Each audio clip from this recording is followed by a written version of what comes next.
आज हम देखने वाले हैं अपना नेक्स्ट क्वेश्चन। इस क्वेश्चन में हमको 3 सॉर्टेड एरेज दिए हैं। तीनों सॉर्टेड एरेज में जो भी कॉमन एलिमेंट्स होंगे हमको वो रिटर्न कराने हैं। हमको एक चीज़ का और ध्यान रखना है कि जो डुप्लीकेट्स एलिमेंट्स होंगे वो हमको जो है रिपीट नहीं करने हैं अपने आउटपुट में। 2 बार सेम कॉमन एलिमेंट रिपीट नहीं होना चाहिए। तो देखते हैं इसका अप्रोच और इसका इंट्यूशन क्या हो सकता है। तो यहाँ पे मेरे पास ये 3 सॉर्टेड एरेज हैं। इसमें क्या होगा कि मैं जो सबसे बेसिक जो मैं अपना जो कॉमन एलिमेंट्स सर्च करूँगा वो मैं स्टार्ट कर सकता हूँ जो सबसे पहले इंडेक्स पे वैल्यू पड़ी है। यानी कि मैं इस वाली वैल्यू को, ये जो वैल्यू है, मैं इसको, इसको और इसको, इन तीनों वैल्यूज़ को कंपेयर करूँगा। अब या तो ये तीनों वैल्यूज़ इक्वल होंगी तो मैं सिंपली इसको अपने आंसर में स्टोर करा लूँगा। अगर इक्वल नहीं होती हैं तो क्या होगा, लेट्स से ये एरे का पॉइंटर है, ये इस वाले पॉइंटर एरे 2 का पॉइंटर है जे और एरे 3 का पॉइंटर है के। अभी तीनों पॉइंटर 0th इंडेक्स पे हैं। सबसे पहले मैंने इनको कंपेयर किया, मुझे यहाँ पे क्या मिला, मुझे यहाँ पे वैल्यूज़ इक्वल नहीं मिली, यानी कि कोई भी एलिमेंट जो है वो तीनों में जो है अभी कॉमन नहीं है वो। तो मुझे पता है कि तीनों एरे सॉर्टेड है, ये वाला एरे भी सॉर्टेड है, ये वाला एरे भी सॉर्टेड है, ये वाला एरे भी सॉर्टेड है। तो जो इसके इंडेक्स 0 पे वैल्यू पड़ी है तीनों के, ये इन तीनों एरे की सबसे छोटी वैल्यूज़ है। ये ये वाली वैल्यू जो है ये इस एरे की सबसे छोटी वैल्यू है, similarly this and similarly this. तो अगर मैं इन तीनों को कंपेयर कर लूँ तो मुझे पूरी जो सबसे छोटी वैल्यू होगी इन तीनों एरे में वो मिल जाएगी।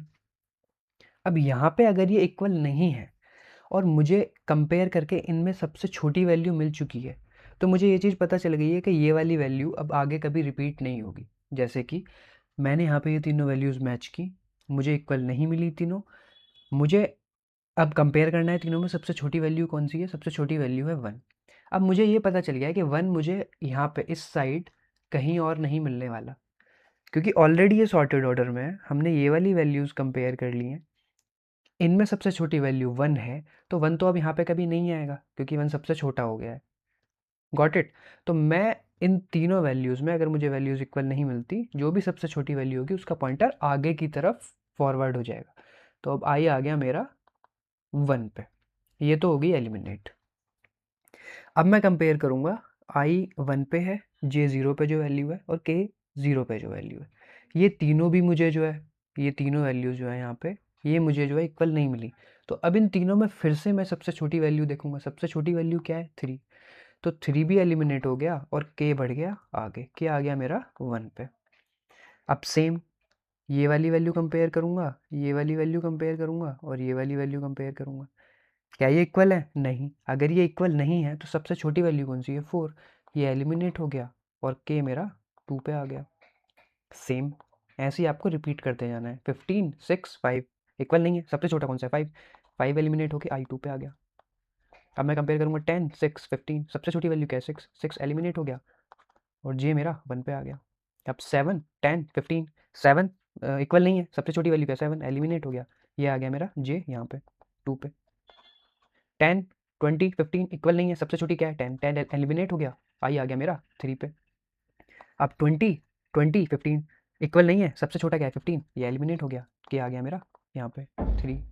अब ये 20 20 20, ये वैल्यू हो गई मेरी कॉमन जो कि तीनों एरेज में आ रही है। अब मैं ये 20 को स्टोर करा लूँगा। जो भी मेरा आंसर एरे होगा मैं अपने आंसर में इसको स्टोर करा लूँगा।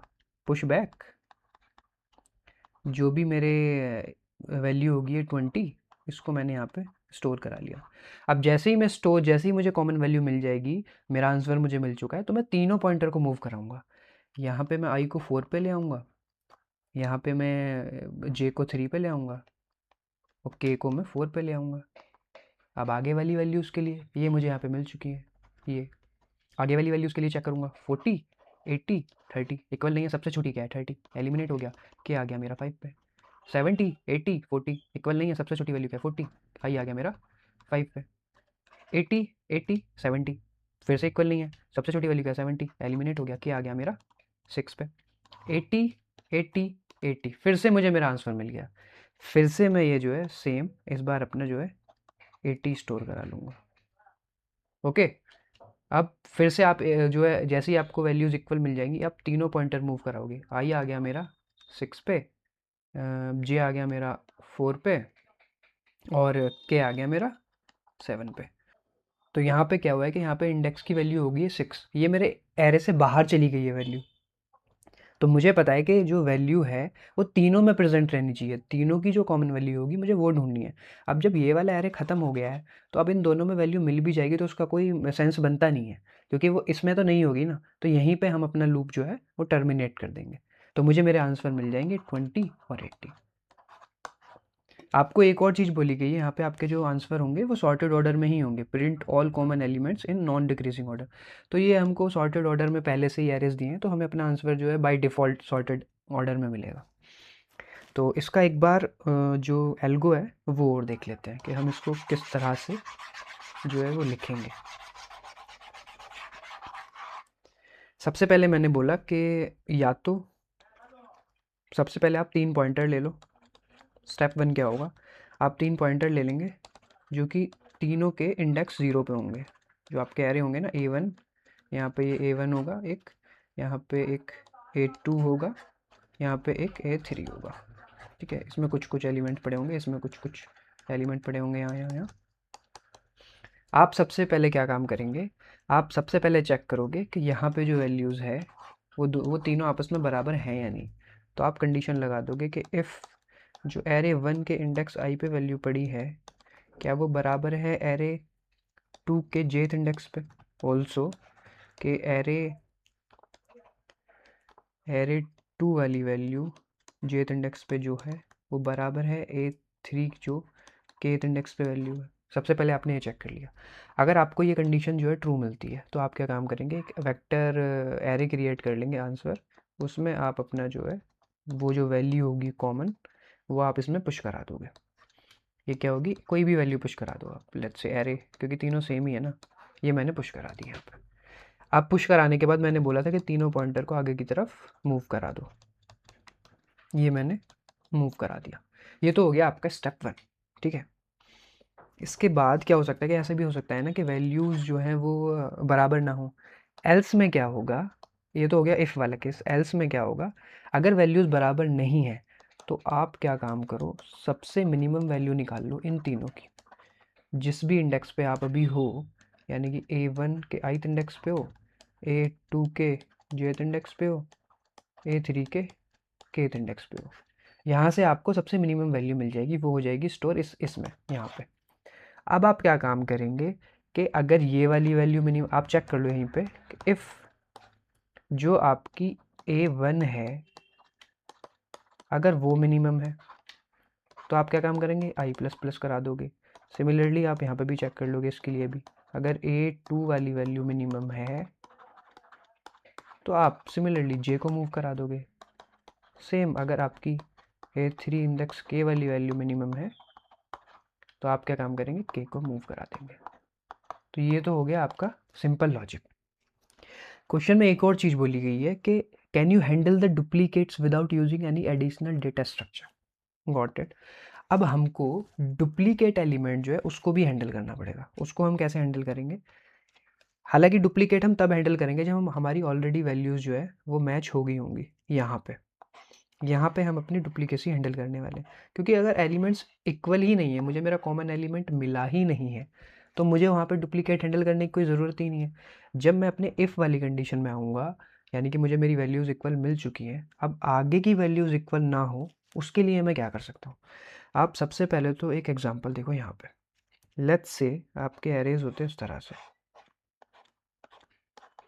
ये आपके 3 एरेज हैं, यहाँ पे 3 है, 3 3 3 3 3, यहाँ पे 3 3 3, सेम एलिमेंट्स ले लिए। सबसे पहले मैं क्या काम करूँगा, पहले वाली वैल्यूज़ चेक करूँगा।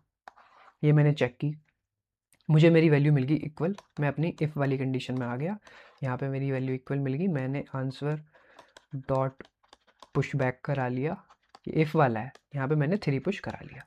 मैंने बोला था कि तीनों पॉइंटर को आगे की तरफ मूव करा दो, तीनों पॉइंटर मैंने आगे की साइड मूव करा दिए। पहले मेरे पॉइंटर्स थे यहाँ पे, ये जैसे ही मुझे वैल्यू इक्वल मिल गई, मेरा आई आ गया 1 पे, जे आ गया 1 पे, के आ गया 1 पे। अब मैं फिर से ये कंपेयर कराऊंगा तो मुझे फिर से 3 मिलेगा, लेकिन आप क्वेश्चन में बोला गया है कि आपको जो है डुप्लीकेट वैल्यूज़ रिपीट नहीं करनी है, वैल्यूज़ जो है। तो यहाँ पे मैं क्या काम करूँगा, मैं इस वाले पॉइंटर पे आ चुका हूँ ऑलरेडी। ये वाला स्टेप करने के बाद मैं यहाँ पे आ चुका हूँ। ये वैल्यू कंपेयर की, फिर मैं यहाँ पे आ गया, अभी प्रेजेंट में यहाँ पे हूँ, आई 1 पे, जे 1 पे, के 1 पे। मैं क्या काम करूँगा, मैं ये लूप तब तक चलाऊँगा जब तक मैं जिस वैल्यू पे हूँ और जिस वैल्यू से मैं आ रहा हूँ, अगर वो दोनों इक्वल मिल गई तो मैं आगे की तरफ मूव कर जाऊँगा। क्योंकि ऑलरेडी मैं ये वाली वैल्यू, ये वाली जो वैल्यू होगी अब ऑलरेडी स्टोर करा चुका हूँ, तो मुझे दोबारा से रिपीट करने की ज़रूरत नहीं है। तो मैं क्या काम करूँगा, जो मेरी प्रेजेंट वाली वैल्यू होगी, मैं प्रीवियस वैल्यू से कंपेयर करूँगा, दोनों इक्वल आ जाती हैं तो मैं अपना पॉइंटर आगे की तरफ मूव करा दूँगा यहाँ पे। सेम फिर से मुझे 3 वैल्यू मिलेगी।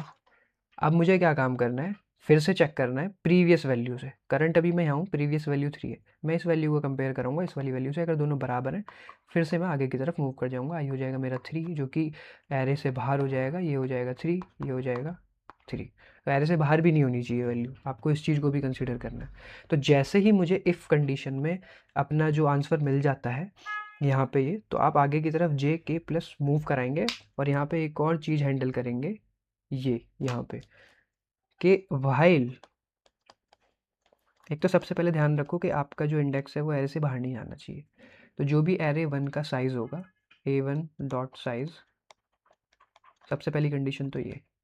यहाँ पे आप जो करंट वैल्यू पे हो, A1 की ith वैल्यू पे आप अभी हो, इसको आप कंपेयर कराओ जो आप प्रीवियस वैल्यू पे थे।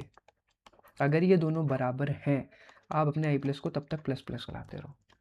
सेम हम करेंगे किसके लिए, जे के लिए।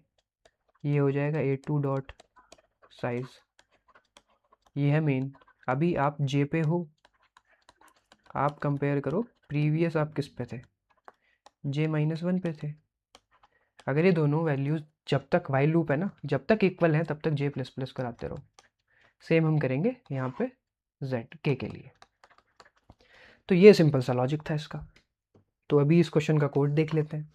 So here is the code for this question. यहाँ पे हमने 3 पॉइंटर ले लिए और ये हमारा आंसर एरे होगा जिसमें हम अपने कॉमन एलिमेंट को पुश करेंगे। यहाँ पे ये हमने अपने पॉइंटर्स के लिए चेक डाल दिए हैं कि कोई भी जो पॉइंटर है वो एरे के साइज़ से बाहर ना जाए। ये अपनी होगी इफ़ कंडीशन।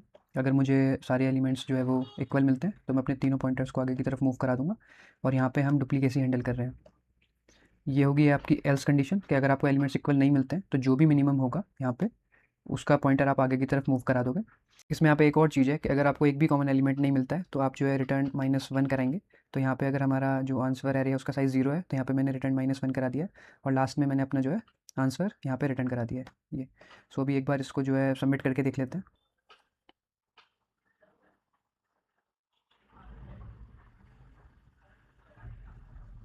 तो सबमिट भी ये क्वेश्चन हो गया है। So thank you so much. Video अच्छी लगी तो लाइक कीजिए, वीडियो अच्छी नहीं लगती है तो डिसलाइक कीजिए।